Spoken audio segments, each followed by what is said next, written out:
결혼 뒤에도 태자의 마음에는 설명되지 않는 빈자리가 남아 있었습니다. 사랑과 존중, 풍족과 평온이 있었지만 물음은 사라지지 않았습니다. 사람은 왜 태어나고, 왜 늙고, 왜 병들고, 왜 떠나는가? 어느 날 태자는 바람을 쐬겠다며 짧은 나들이를 청했습니다. 왕은 망설였지만 기운을 돌려야 한다는 신하의 말을 듣고 마지못해 허락했습니다. 시종들은 길을 정돈하고 보기 불편한 것은 미리 치우도록 명을 받았습니다. 첫 번째 나들이에서 태자는 길가에 앉아있는 노인을 보았습니다. 허리는 굽었고 머리칼은 휘어졌으며 눈빛은 흐릿했습니다. 태자는 시종에게 물었습니다. 저 사람은 왜 저리 굽었는가? 시종이 답했습니다. 세월이 몸을 바꾸었습니다. 누구나 늙습니다. 태자는 다시 물었습니다. 나도 늙는가? 시종은 조심스레 고개를 끄덕였습니다. 태자의 가슴이 서늘해졌습니다. 늙음이 남의 일이 아니라는 사실이 처음으로 살갗에 닿았습니다. 두 번째 나들이에서 태자는 병든 사람을 만났습니다. 열이 오르고 숨이 가쁘고 몸은 축 늘어진 채로 누워 있었습니다. 태자는 물었습니다. 저 고통은 무엇인가? 시종이 답했습니다. 병입니다. 누구에게나 때가 되면 찾아옵니다. 태자는 말했습니다. 강한 자도 병드는가? 그렇습니다. 태자의 마음은 또 한 번 흔들렸습니다. 건강과 힘으로 쌓은 모든 것이 하루아침에 무너질 수 있다는 사실이 그의 눈앞에서 선명해졌습니다. 세 번째 나들이에서 그는 장례 행렬을 보았습니다. 푹과 피리 소리가 낮고 길게 울렸고 사람들은 검은 옷을 입고 고개를 숙였습니다. 태자가 물었습니다. 저 사람은 어디로 가는가? 시종이 답했습니다. 이미 숨이 끊어진 이의 몸입니다. 이제 더는 돌아오지 않습니다. 태자는 입술을 굳게 다물었습니다. 삶의 끝이 반드시 있다는 사실, 그리고 그 끝에서 누구도 예외가 아니라는 사실이 마음 한복판에 깊은 흔적을 남겼습니다. 네 번째 나들이에서 태자는 길가에서 조용히 걷는 한 수행자를 보았습니다. 걸음은 가볍고 눈빛은 맑았습니다. 태자는 물었습니다. 저 사람은 누구인가? 시종이 답했습니다. 속세를 떠나 진리를 찾는 사문입니다. 태자는 다시 물었습니다. 사문은 무엇을 찾는가? 괴로움의 원인과 멈춤, 그리고 그 길을 찾습니다. 그 말을 듣는 순간 태자의 마음속에서 오래된 질문들이 한 점으로 모였습니다. 나도 저 길을 확인해야 한다. 조용하지만 굳은 결심이 피어올랐습니다. 궁으로 돌아온 태자는 밤늦게까지 잠들지 못했습니다. 늙음과 병과 죽음이 누구에게나 다가온다면 그 흐름을 멈추거나 넘어서는 길이 있는가? 답을 찾지 못하면 아무리 화려한 삶도 불안에서 벗어나지 못한다는 확신이 커졌습니다. 그는 서늘한 밤 공기 속에서 깊이 호흡하며 다짐했습니다. 나의 질문을 끝까지 밀고 가겠다. 다음 날부터 태자는 조용히 마음을 정리했습니다. 불필요한 말과 행사를 줄였고 먹는 것도 절제했습니다. 야소다라는 변화의 조짐을 느꼈지만 다그치지 않았습니다. 그녀는 말했습니다. 당신이 찾는 길이 있다면 그 길을 존중하겠습니다. 태자는 고개를 숙여 감사했습니다. 그 말은 축복이자 착별의 그림자를 함께 품고 있었습니다. 왕은 태자의 달라진 모습을 불안하게 지켜봤습니다. 그는 더 많은 즐거움으로 마음을 돌리려 했습니다.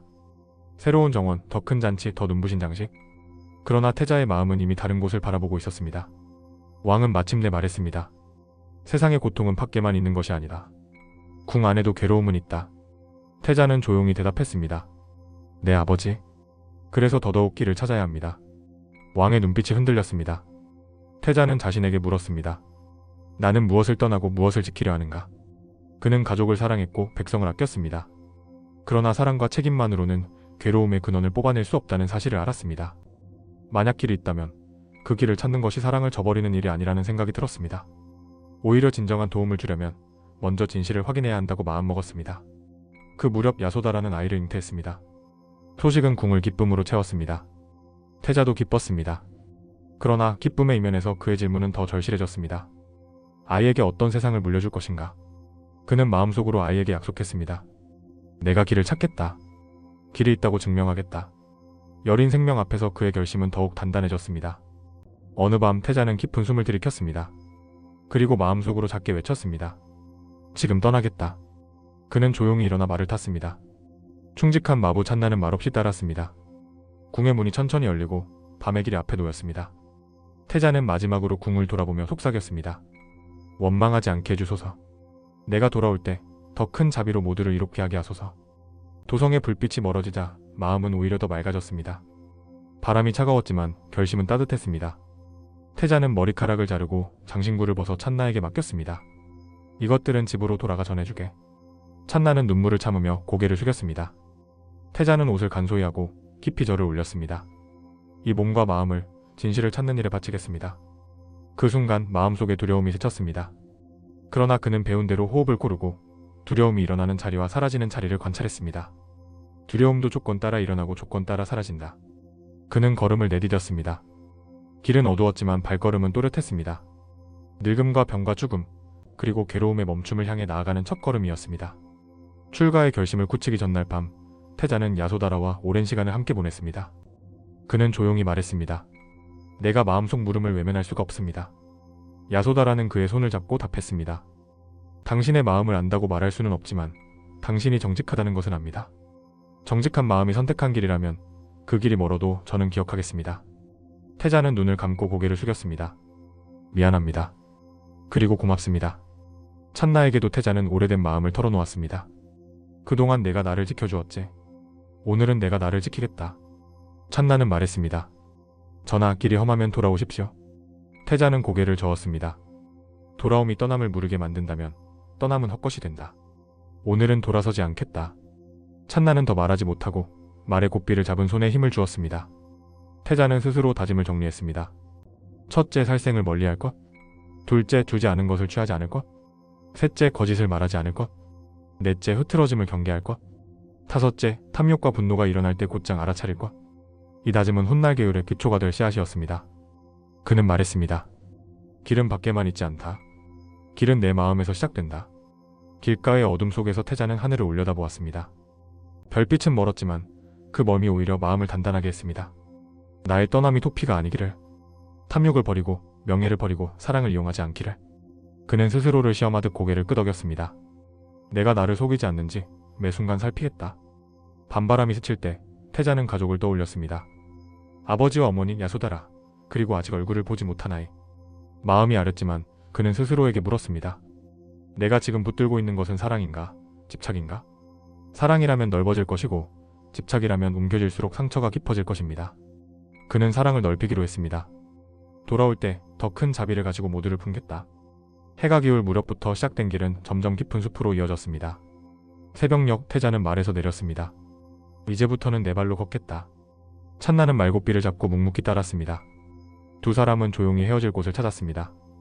태자는 장신구와 고급 옷을 벗어 찬나에게 건네며 말했습니다. 이것을 아버지께 전해드려라. 그리고 야소다라에게도 전해라.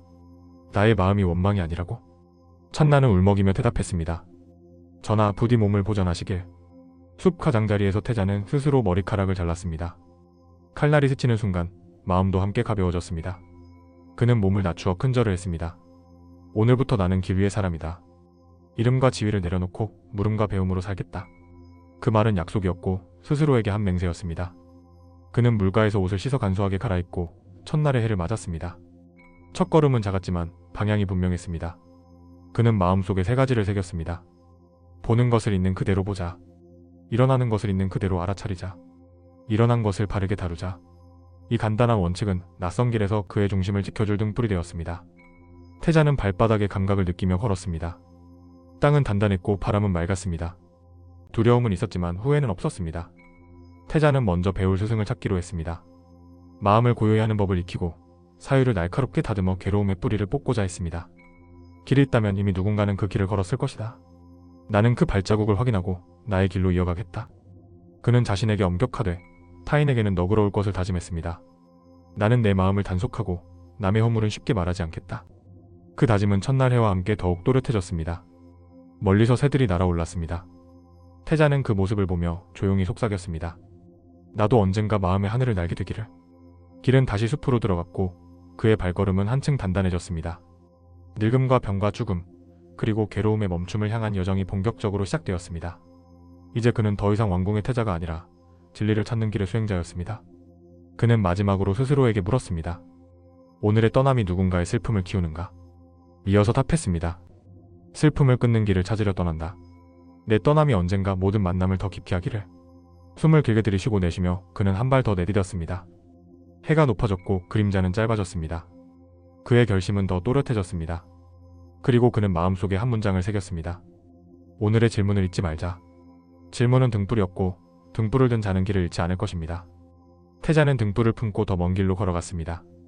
그 한 걸음이 앞으로 수많은 걸음을 낳을 것입니다. 그는 멈추지 않기로 그리고 바르게 걷기로 마음을 굳혔습니다.